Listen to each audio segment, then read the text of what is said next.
I was sitting here thinking about my journey and I realized something. I used to get pregnant so easily. Like before, it was something that I never even had to think about or think twice about. And the crazy thing is, it's with the same man that I'm with today. So let me give you guys a little bit of background. He came here from El Salvador. He was in the military there. I met him by chance while I was going to University of Maryland College Park. And I lived on my own. And he saw me outside dancing one day. And that was it. Well, that wasn't quite it. Actually, one of my friends actually spotted him, but she was too young for him. And we'll get into that story another day. But anyway, we were young, we fell in love, and we got married. That was back in 1997. And back then, he used to look at me and I would get pregnant. But then life happened and we ended up getting divorced. We ended up going our separate ways. And then we grew, went through our own trials and tribulations, making us into who we are today. Honestly, if you would have asked me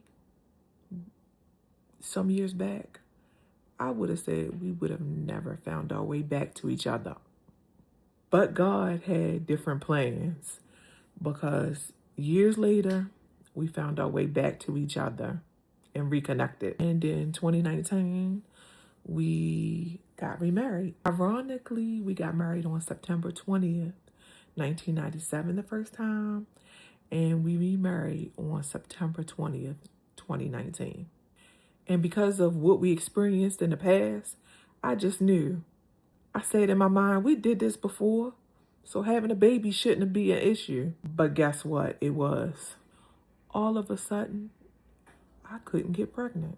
I had fibroids the sizes of golf balls, tennis balls, or bigger. And at one point, they were even talking about me needing a hysterectomy. That was so hard for me because I wanted more kids more than anything. I was so angry and upset because I was like, God, I did this before, so why isn't it working now? And then you go through all the emotions like, it's people out here that have kids that don't even want them. And then there are people that want kids more than anything and they can't have them. It went from something that was so natural and so easy to something that was completely out of my control.